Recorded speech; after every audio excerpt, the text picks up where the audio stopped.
नमस्कार, मैं स्वर्ण भूमि सुरेश शर्मा।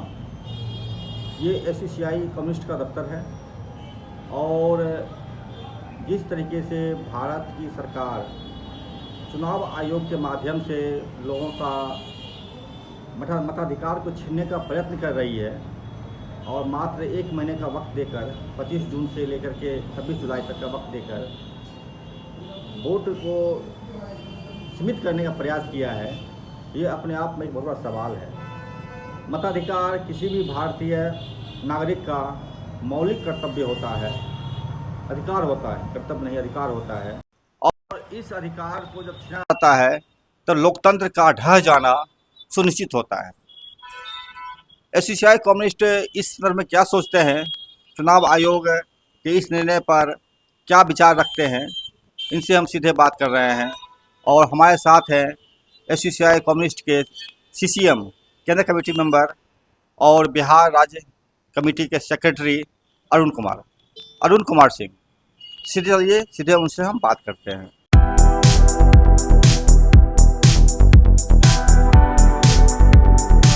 भूमि, बहुत बहुत स्वागत है आपका। धन्यवाद। आज जो मौजूदा स्थिति है, भारत की मोदी सरकार सीधे सीधे लोगों के मताधिकार पर हमला किया है। बिहार की जनता की आधी आबादी बिहार से बाहर रहती है, जो गुजरात दिल्ली काम करने के लिए गए हुए, पलायन किए हुए हैं।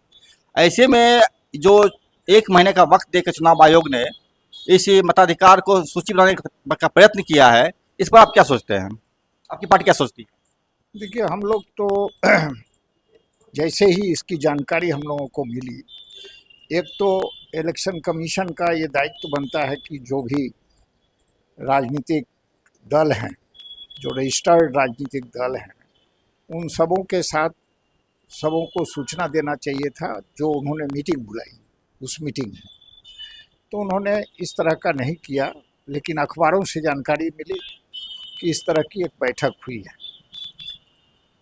और उसके बाद जानकारी के बाद हम लोगों ने अपनी पार्टी की ओर से बिहार के जो मुख्य चुनाव पदाधिकारी हैं विनोद सिंह गुंजियाल साहब, उनसे मिल करके एक हम लोगों ने अपना इस पर जो इतराज जताया कि ये चुनाव की दृष्टिकोण से, लोकतंत्र की दृष्टिकोण से ये सही नहीं है। इसलिए कि इतने बड़े पैमाने पर और जो परफॉर्मा इसके लिए जो जारी किया गया है, ये परफॉर्मा सभी के लिए उपलब्ध कराना भी इतने कम समय में संभव नहीं होगा। एक तो ये इसकी आवश्यकता क्या है, ये हम समझ नहीं पा रहे हैं। इसके पीछे क्या मंशा है इनकी। एक तो ऑलरेडी हर चुनाव के पहले एक संशोधन किया जाता है, किसी का नाम, नया नाम जोड़ना है, या कोई मर गए तो उनके नाम को डिलीट करना है। ये प्रक्रिया चलती है चुनाव के समय में, ये आम यह है। और 2003 में एक सघन एक इसकी पुनरीक्षण का कार्यक्रम ऑलरेडी हुआ था। तो जब ऑलरेडी 2003 में हुआ, सरकार को तो पहले ये बताना चाहिए कि 2003 में आप जो आप आधार बनाए थे, तो अभी फिर ये नया आधार बनाने की आवश्यकता क्या पड़ गई, क्यों हुआ? इसको पहले क्लियर करना चाहिए था सरकार को, माने चुनाव आयोग को, कि इसकी आवश्यकता क्या पड़ गई। और इतने कम समय में इतना बड़ा काम, ये संभव नहीं है। एक तो इसके लिए कोई माने एक महीना का समय, एक महीना में सभी वोटर को सभी चीज़ उपलब्ध कराना, उसमें अब जैसे कहा जा रहा है कि उसमें आप अपना जन्म प्रमाण पत्र दीजिए, पिताजी का जन्म प्रमाण पत्र दीजिए। आप बताइए कि हम लोग का जन्म प्रमाण पत्र कहाँ है? कोई ऑफिशियल तो जन्म प्रमाण पत्र है नहीं। हम पिताजी का जन्म प्रमाण पत्र कहाँ से लाएंगे? 87 के पहले वाले के लिए सिर्फ उनका है और 87 के बाद वाले के लिए जो मतलब तक चाहिए आपको। हाँ, तो 87 के बाद भी बहुत लोग, 87 के बाद वाले भी लोग, बहुत लोग हैं जो गांव में अनपढ़ हैं, गंवार हैं, जो लोग का कोई उस तरह से खाता बही रखने का आदत नहीं है, कोई रिकॉर्ड रखने का आदत नहीं है। ऐसे लोग कहाँ से उपलब्ध कराएंगे? ये तो है ना, सभी के पास तो इस तरह से नहीं है कि वो प्रमाण पत्र निकलवाए, वो ये क्या कहते हैं, संजोग रखते हैं। दूसरी बात है कि आप करोड़ों रुपया खर्चा करके आप आधार कार्ड सबको बनवाए, फिर अब आप कहते हैं कि उस आधार कार्ड का कोई वैल्यू नहीं हो। ऑलरेडी जो वोट दे रहा है इतने दिनों से, अब आप कहते हैं कि उसको फिर से ये इसमें कुछ लगता है कि इसमें कुछ इल मोटिव है, कुछ इल मोटिव सरकार का है। और ये तो किसी भी जनतांत्रिक देश में ये है कि कोई भी जो वयस्क नागरिक है वो इस मतदान की प्रक्रिया से वंचित ना हो, ये होना चाहिए। और इसी को सुनिश्चित करना इलेक्शन कमीशन का काम है। इलेक्शन कमीशन का काम कि कौन वंचित हो जाए, कौन कागज जुटाने में असफल हो जाए, उसको वंचित कर दिया जाए, बल्कि उल्टा है कि उसको वंचित ना किया जाए, ये प्रावधान होना चाहिए। ना कि ये होना चाहिए कि कैसे कोई प्रावधान खड़ा कर दिया जाए जिसको जुटाने में वो असफल हो जाए तो उसका नाम को डिलीट कर दिया जाए। अच्छा, ये बताइए कि अभी बिहार को ही चुनाव आयोग ने क्यों चुना? देखिए, चुनाव आयोग का ये देखिए कोई नई बात नहीं है। पहले भी इस तरह से वोटर लिस्ट में, अब जो रूलिंग पार्टी है, ये रूलिंग पार्टी एक पहले कम था, धीरे धीरे ये कि वोटर लिस्ट में ऐसे लोगों का नाम हट जाए, इसका बहुत समय में कंप्लेन वगैरह, शिकायत वगैरह विभिन्न राज्यों से इलेक्शन कमीशन में गया है कि जो अपोजिशन का है तो उनके नाम को काट दिया गया, और जो अपने फेवर के लोग हैं वोटर लिस्ट में उसमें कुछ नाम को जोड़ दिया गया, गलत नाम को भी जोड़ दिया गया। ये सब तो बहुत समय में ये गया है अतीत में। तो ये इसमें माने ये तो वही बता सकेंगे ज़्यादा अच्छा से कि इसके पीछे उनका क्या मोटिव है। लेकिन हम लोग ये बात महसूस करते हैं कि इतना एक महीना के अंदर में इस तरह का काम कर पाना संभव नहीं है। और इलेक्शन कमीशन को जो मूल बात करना चाहिए कि कोई भी जो वयस्क नागरिक है वो कोई भी वंचित न हो, ये लोकतांत्रिक प्रक्रिया में, इस प्रक्रिया में वो शामिल हो सके, इसी को सुनिश्चित करना चाहिए। अभी आरएसएस के सेकंड चीफ जो थे हसबोले, इनका बयान था कि संविधान को बदल देना है और समाजवाद, धर्मनिरपेक्षता जो संविधान में जोड़ा गया है इसको हटा देना है। इस पर क्या लगता है कि ये जो प्रोसेस चल रहा है इसी को सुनिश्चित करने की दिशा में कदम उठाया जा रहा है? देखिए, इस देश में धर्मनिरपेक्षता है कहाँ? कब रहा धर्मनिरपेक्षता इस देश में? ये इस देश में आज़ादी के बाद से ही ये मल्टी रिलीजियस स्टेट इसको कह सकते हैं। Multi religious state, multi theocratic state आप कह सकते हैं। ये प्रैक्टिस जो यहाँ है वो माने सेकुलर स्टेट का मतलब स्टेट इस सब चीज़ से अलग रहता है। हमारे देश में तो हुआ नहीं। हमारे देश में तो देखे, मंदिर का उद्घाटन करने डॉक्टर राजेंद्र प्रसाद चले गए, सोमनाथ के मंदिर का उद्घाटन करने के लिए।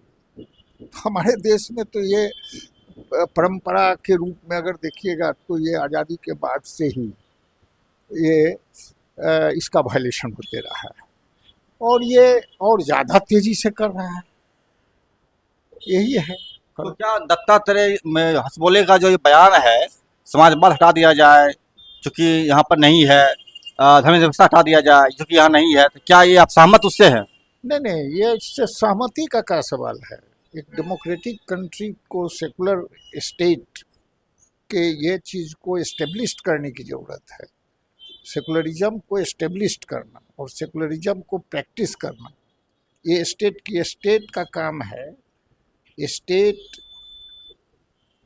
का है कि रिलीजन के साथ उसका कोई संबंध नहीं होगा, एडुकेशन का रिलीजन के साथ कोई संबंध नहीं होगा। रिलीजन व्यक्तिगत मामला है, रिलीजन किसी का व्यक्तिगत मामला है, लेकिन आप उसको प्रचारित प्रसारित कीजिएगा, उसमें उसको आप टीवी पर दर्शाइएगा, आप रथ यात्रा को दिखाइएगा, कुंभ को दिखाइएगा, प्रधानमंत्री मेला कुंभ के मेला को के लिए एडवर्टीजमेंट करेंगे, जाएंगे, दिखाएंगे। ये क्या सेकुलर स्टेट का कैरेक्टर है? ये सेकुलर स्टेट का कैरेक्टर नहीं। ये हमारे देश में हो रहा है। यहाँ सेकुलरिज्म है कहाँ जो सेकुलरिज्म को संविधान में सिर्फ इंसर्ट कर देने से सेकुलरिज्म हो जाएगा? संविधान से में इंसर्ट कर देंगे सोशलिज्म तो सोशलिज्म आएगा। ये माने अमीरी गरीबी की खाई बढ़ रही है या घट रही है? क्या ये है कि संविधान में लिखा गया 1975 के आसपास ही इंदिरा गांधी सन हमको याद नहीं है, लेकिन 70 के अंत में ही ये इंसर्ट किए हैं। 76 में, 76 में। तो ये क्या उससे उस समय से ये अमीरी गरीबी की खाई घट रही है या बढ़ती ही चली जा रही है? तो सोशलिज्म कहाँ है? सोशलिज्म संविधान में लिख देने से, सेकुलरिज्म संविधान में लिख देने से ये हो जाएगा। तो आपके पास क्या है सोल्यूशन इस चीज़ का?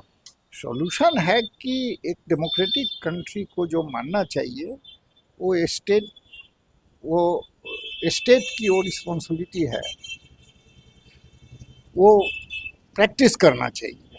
लेकिन ये आज डेमोक्रेसी आज जिस जगह पर चला गया, डेमोक्रेटिक सिस्टम जिस जगह पर जा रहा है, ये क्राइसिस जिस तरह से बढ़ रहा है, आज ये सब जो जनवादी मूल्य हैं उनको पैरों तले रोन रहा है डेमोक्रेटिक नॉर्म्स को आज की सरकारें। नहीं तो देख नहीं रहे हैं कैसे एक देश दूसरे देश में घुस करके उस देश को कुचल रहा है, बम बरसा रहा है। ये जनवादी नॉर्म्स है ये। वो तो विदेश की बातें हुई, हम भारत की बात कर रहे हैं। भारत कोई दुनिया के जो जनतांत्रिक देशों का जो कैरेक्टर होता जा रहा है, ये जो क्राइसिस है, बाजार का संकट है, मुनाफा लूट है, इससे क्या अलग है? भारत संकट के त्रिशूल पर है, ये भी तो उसी सिस्टम का पार्ट है ना, इसलिए वो भी वही जगह पर जा रहा है। अच्छा, मताधिकार से जो वंचित रह जाएंगे लोग, तो उनकी स्थिति क्या होगी? उनके लिए क्या विकल्प होगा इसमें? सवाल है कि इस सवाल को ये एक माने जनवादी मांग है। हम मांग करते हैं कि सरकार कोई भी छूटे नहीं, इसकी गारंटी चुनाव आयोग करे, और चुनाव आयोग वंचित कैसे हो जाए ये प्रक्रिया में ना जाए, कि लोग वंचित रह जाए ये ना जाए। अच्छा, एक बता रहे थे कि जैसे कि जो लोग जेल में होते हैं तो उनका जो मताधिकार है, कोई बात नहीं, चल रहा है, जो लोग जेल में होते हैं उनका मताधिकार खत्म हो जाता है। तो जो माने ये है, माने जो पनिशमेंट जिनको हो जाता है, जो सजाफ्ता जो हो जाते हैं, उसका जो प्रावधान है, जो भी जेल में जाते हैं, सजाफ्ता हो ना हो मतलब नहीं, इससे है आप जेल गए मताधिकार बंद हो गया आपका। तो मैं सवाल ये था कि जैसे कि जेल में मताधिकार बंदियों के पास नहीं होता है तो उनकी स्थिति बद से बदतर नारकीय होती है। तो क्या जिन लोगों को मताधिकार वंचित कर दिया जाएगा हो जाएगा, उसकी स्थिति क्या, उनका आधार कार्ड, राशन कार्ड, जमीन रजिस्ट्रेशन या जो भी अन्य प्रक्रिया चलती है वो सभी बंद हो जाएगा उसका तब तो? इसके बारे में उन्हीं लोगों से पूछना पड़ेगा क्या आप करेंगे उनके लिए। ये तो इलेक्शन कमीशन से आप पूछिए, ये वो बताएंगे। नहीं वो बताते नहीं, वो तो गोली मार देते हैं। न छोड़िए, तो ये तो उन्हीं को जवाब देना होगा ना। ये आप लोगों का काम है उठाना। ये जर्नलिज्म जो सही जर्नलिस्ट हैं उन लोगों का काम है इसको रेज करना। हम लोग तो बात ही नहीं करते, हमसे किसी से बात नहीं करते हैं वो। बहरहाल मेरा एक सवाल रहेगा आपसे कि ये जो अभी सेटअप बनाया गया चुनाव आयोग के माध्यम से, और इसके बाद आपको क्या लगता है कि ये जो नरेंद्र मोदी की सरकार है अपने आप को स्थापित करने के लिए, चूंकि उनको लग रहा है कि हम चुनाव हार रहे हैं, कुछ लोग बता रहे हैं चुनाव हार रहे हैं, अपने आप को पुनः जिताने के लिए इस तरह परीक्षा किया गया है? देखिए ये चुनाव माने का हार और जीत, नरेंद्र मोदी तो इसके पहले भी हार रहे हैं। अभी चुनाव जिस तरीका से हो रहा है जिसमें एडमिनिस्ट्रेशन की ताकत, मनी की ताकत, एडमिनिस्ट्रेशन की ताकत, ये सब मसल की ताकत, एक हवा बहाया जाता है जो अब देख रहे हैं कि अरबों रुपया ये किस तरह से ये वो मीडिया की ताकत इस सब में खर्च करके और एक हवा बहा करके कैसे वो अपने फेवर में कर ले रहे हैं। तो ये तरीका है और लास्ट में होता है कि मैनिपुलेशन जो करते हैं ये तो हो रहा है। सिर्फ वो माने ये प्रैक्टिस पहले भी लोग किए हैं जो पावर में हैं, जहाँ स्टेट में पावर में रहते हैं, केंद्र में पावर में रहते हैं, वो लोग इस तरह का प्रैक्टिस करते हैं एडमिनिस्ट्रेशन की बैकिंग से। ये ज़्यादा कर रहे हैं और ये ज़्यादा कर रहे हैं। कुछ लोग बोल रहे हैं कि एनआरसी है, ये क्या लगता है एनआरसी है? एनआरसी तो इसी तरीके से आया था ना, यही तो हुआ था। एनआरसी भी तो इसी तरीके से है। ये बीजेपी का ना कि एनआरसी हुआ तो अच्छा बात है, क्या दिक्कत है? सबको रोजगार मिलेगा, नौकरी मिलेगा सबको। रोजगार देना, रोजगार कहाँ दे रहा है? रोजगार कहाँ दे रहा है? उनका घुसपैठिया ले जाता रोजगार इसका। पैठिया कहाँ है? घुसपैठिया को पकड़ना तो आपका काम है। आपका सीआईडी कहाँ है?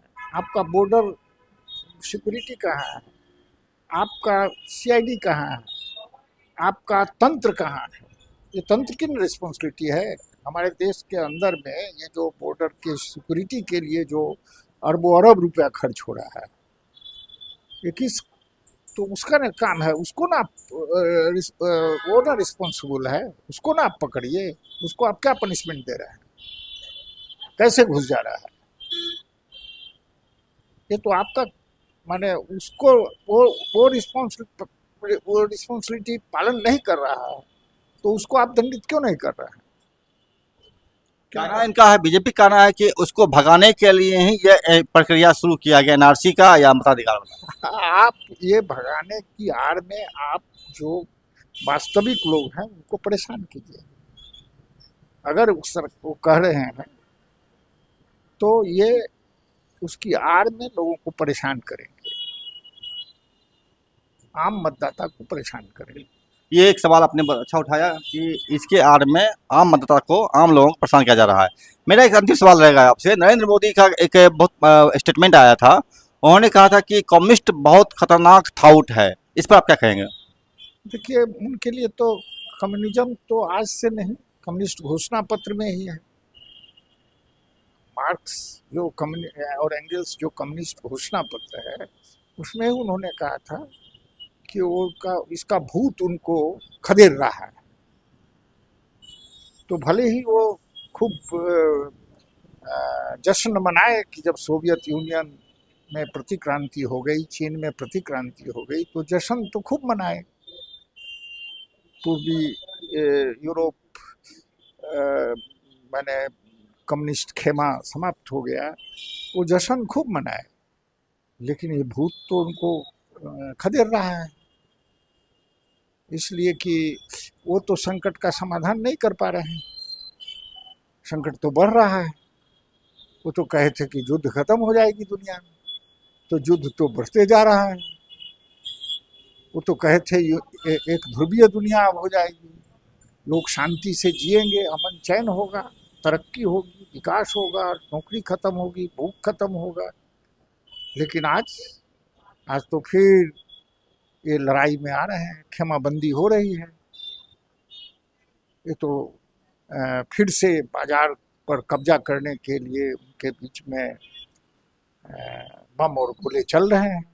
अच्छा, ये क्या लगता है कि नरेंद्र मोदी जो ये सब चीज ला रहा है, ये चुनाव आयोग का प्रक्रिया है या इसके बाद का जो प्रक्रिया आएगा बाद में, तो क्या ये सब कम्युनिस्टों को खत्म करने या जो डेमोक्रेटिक सेटअप है उसको खत्म करने का प्रयास है? कम्युनिज्म को ये खत्म कैसे कर देंगे? कम्युनिज्म तो कोई कंस्पिरेसी नहीं करता है। कम्युनिस्ट कोई षड्यंत्रकारी संगठन नहीं है। कम्युनिस्ट डिक्लेयर रूप में हम ये व्यवस्था, जो व्यवस्था पूंजीवादी व्यवस्था है, ये पूंजीवादी व्यवस्था के खिलाफ ये वर्ग संघर्ष जो है, मालिक और मजदूर वर्ग के बीच, पूंजीपति और मजदूर वर्ग के बीच जो लड़ाई है, ये डिक्लेयर लड़ाई है और हम मजदूर वर्ग के पक्ष में खड़े हैं, आप मालिक वर्ग के पक्ष में खड़े हैं। ये डिक्लेयर वार चल रहा है। बिल्कुल। एक चीज बताइए मुझे आप कि अब स्थिति में आपके पास क्या प्लानिंग है, जब नरेंद्र मोदी खुल्लम खुल्ला घोषणा कर दिया है कि कम्युनिस्टों को मतलब खतरनाक होते हैं, उसको मतलब हटाना है, तो ऐसे में अब कम्युनिस्ट पार्टी या कम्युनिस्ट थॉट के जो लोग हैं उनके पास क्या विकल्प बचता है?